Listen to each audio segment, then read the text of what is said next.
Selon les Écritures citées par l'auteur, Dieu a promis à Abraham, Isaac, Jacob, David, et à leurs descendants un héritage éternel sur la terre, mais jamais une demeure permanente dans le ciel.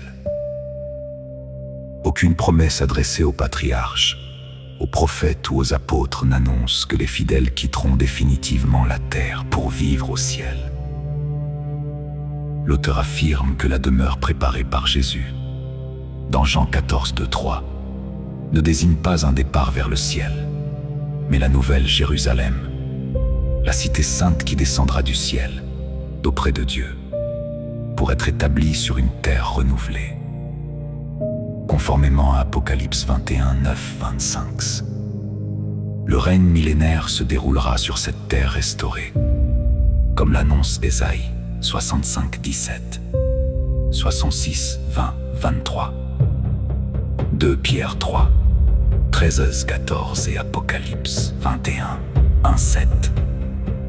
L'auteur soutient également que l'idée de monter au ciel trouve son origine dans l'ambition de Satan, écrite dans Ésaïe 14, 13. Je monterai au ciel, j'élèverai mon trône, je serai semblable au Très-Haut. Après le jugement de Satan, ce passage devient un chant de dérision contre lui, selon Ésaïe 14, 4, 23 et Ézéchiel 28, 1, 2, 16, 19. Selon cette interprétation, Satan continue de séduire l'humanité en déformant les Écritures, comme il le fit dans le jardin d'Éden avec Adam et Ève.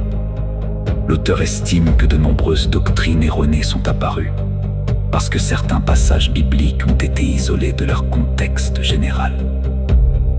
Le psaume 115, 16 déclare « Les cieux sont les cieux de l'Éternel, mais il a donné la terre aux fils des hommes. » De même, Apocalypse 5, 9, 10 enseigne que Jésus-Christ a racheté des hommes de toute nation par son sang, afin d'en faire un royaume et des sacrificateurs pour Dieu, et qu'ils régneront sur la terre. C'est pourquoi Jésus enseigna à ses disciples cette prière. Que ton règne vienne, que ta volonté soit faite sur la terre comme au ciel. Selon l'auteur, au son de la dernière trompette, Jésus enverra ses anges rassemblés, ses élus des 4 coins de la terre, qu'ils soient vivants ou ressuscités, afin de les ramener dans le pays que Dieu avait juré de donner à Abraham, Isaac et Jacob. Référence: Deutéronome 30, 3, 5. Ésaïe 11, 11, 12. Ézéchiel 36, 24, 28, 34, 35. Ce rassemblement aura lieu après la grande tribulation, conformément à Matthieu 24, 24. L'auteur rappelle enfin que la doctrine moderne de l'enlèvement fut introduite par John Nelson Darby en 1830, avant d'être largement publiée à partir de 1850. Les exhortations finales de l'Apocalypse invitent les croyants à persévérer fidèlement jusqu'au retour du Seigneur. Seulement, retenez fermement ce que vous avez jusqu'à ce que je vienne. Parce que tu as gardé la parole de ma persévérance, je te garderai aussi à l'heure de l'épreuve qui va venir sur le monde entier. Je viens bientôt, retiens ce que tu as, afin que personne ne prenne ta couronne. Selon l'auteur, l'espérance biblique ne consiste donc pas à fuir définitivement la terre pour vivre au ciel, mais à attendre le retour glorieux de Jésus-Christ, la résurrection des fidèles, le rassemblement de son peuple à la dernière trompette et l'établissement du royaume de Dieu sur une terre renouvelée, où le Christ régnera avec les siens, selon les promesses annoncées depuis les prophètes jusqu'au livre de l'Apocalypse.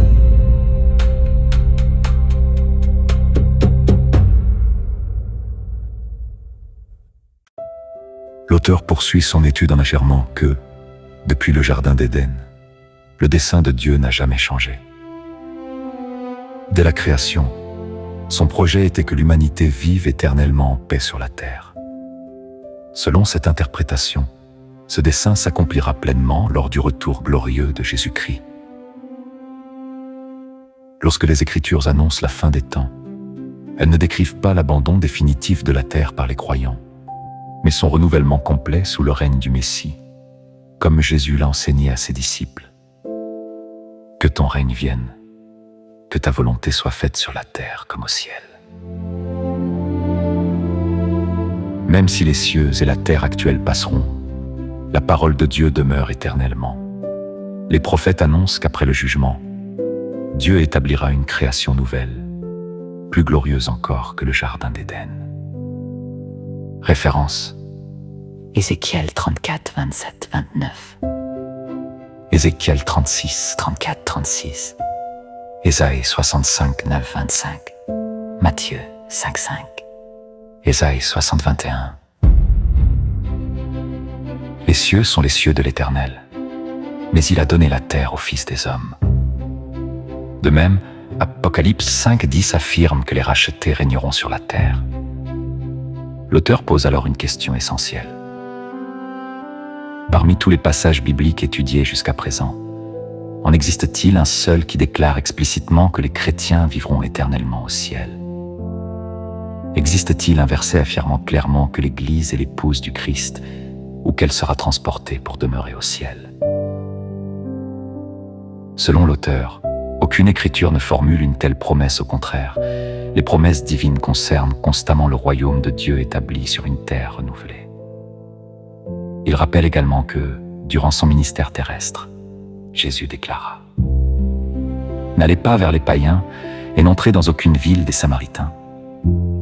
Allez plutôt vers les brebis perdues de la maison d'Israël. » Les actes des apôtres montrent ensuite que l'intégration des non-juifs dans l'Église primitive fit l'objet de nombreuses discussions, notamment lors du Concile de Jérusalem. L'auteur souligne que ces événements doivent être pris en considération lorsque l'on étudie les promesses bibliques concernant Israël, les nations et le royaume de Dieu. Puis il revient à la prière que Jésus enseigna à ses disciples. Notre Père qui es aux cieux, que ton règne vienne, que ta volonté soit faite sur la terre comme au ciel. Selon cette interprétation, cette prière annonce déjà le but ultime du plan de Dieu.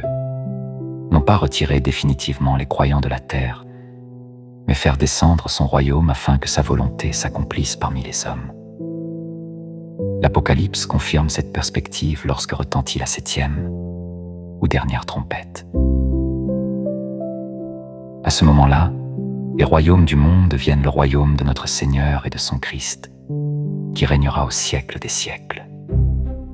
Le retour du Christ marque ainsi le commencement de son règne visible, de la première résurrection et du royaume millénaire annoncé dans Apocalypse 20, 4, 10.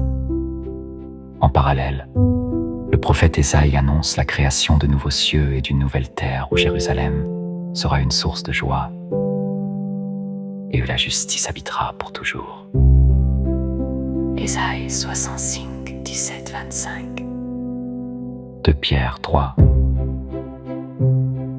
Selon l'auteur, l'ensemble de ces passages présente une même espérance, celle du retour glorieux du Messie, du renouvellement de la création et de l'établissement définitif du royaume de Dieu parmi les hommes.